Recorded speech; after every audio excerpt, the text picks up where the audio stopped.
ಮುಖ್ಯಮಂತ್ರಿಗಳ ಪುತ್ರಿಯ ವಿರುದ್ಧ ಅಕ್ರಮ ಆರೋಪ ಕೇಳಿಬಂದಿದೆ. ಕೇರಳ ಸಿಎಂ ಪಿಣರಾಯಿ ವಿಜಯನ್ ಪುತ್ರಿ ವೀಣಾ ಅಕ್ರಮವಾಗಿ 2.73 ಕೋಟಿ ರೂಪಾಯಿ ಸ್ವೀಕಾರ ಆರೋಪವನ್ನು ಎದುರಿಸುತ್ತಿದ್ದಾರೆ. ಕೊಚ್ಚಿಯ ಕಂಪನಿಗೆ ಪಂಗನಾಮ ಹಾಕಿರುವ ಆರೋಪ ಆಕೆಯ ಮೇಲಿದೆ. ವೀಣಾ ವಿಜಯನ್ ಸೇರಿ 6 ಜನರ ವಿರುದ್ಧ ಚಾರ್ಜ್ ಶೀಟ್ ಸಿದ್ಧಗೊಂಡಿದೆ.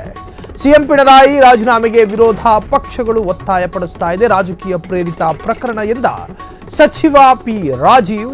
ಇದು ಕೇರಳ ಕಮ್ಯುನಿಸ್ಟ್ ಪಕ್ಷದ ಪಿಣರಾಯಿ ವಿಜಯನ್ ಈಗ ಸಿಎಂ ಆಗಿದ್ದಾರೆ. ಅಲ್ಲಿ ಕಾಂಗ್ರೆಸ್ ಮತ್ತು ಕಮ್ಯುನಿಸ್ಟ್ ಮೈತ್ರಿ ಸರ್ಕಾರ ರಚನೆಯಾಗಿದೆ. ಸಿಎಂ ಪಿಣರಾಯಿ ರಾಜೀನಾಮೆಗೆ ಈಗ ವಿರೋಧ ಪಕ್ಷದವರು ಕೂಡ ಒತ್ತಾಯ ಪಡಿಸ್ತಾ ಇದ್ದಾರೆ. ಇದು ಪಿಣರಾಯಿ ವಿಜಯನ್ ಅವರ ಮಗಳು ವೀಣಾ ವಿಜಯನ್.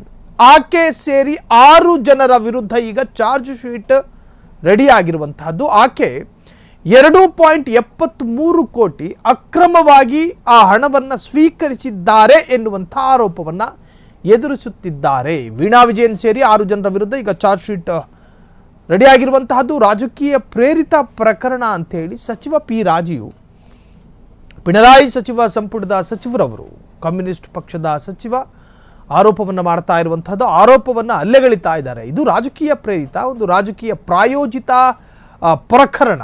ಪಿಣರಾಯಿ ವಿಜಯನ್ ರವರ ಹೆಸರನ್ನು ಕೆಡಿಸುವ ಉದ್ದೇಶದಿಂದ ಈ ತರಹದ ಸುಳ್ಳು ಆರೋಪಗಳನ್ನು ಮಾಡಲಾಗ್ತಾ ಇದೆ ಎನ್ನುವಂಥ ಆರೋಪ ಈಗ ಪಿಣರಾಯಿ ಸರ್ಕಾರದ ಸಚಿವರು ಮಾಡ್ತಾ ಇರುವಂತಹದ್ದು. ಸಿಎಂ ಪಿಣರಾಯಿ ರಾಜೀನಾಮೆಗೆ ವಿರೋಧ ಪಕ್ಷದವರು ಕೂಡ ಒತ್ತಾಯಿಸಿದ್ದಾರೆ.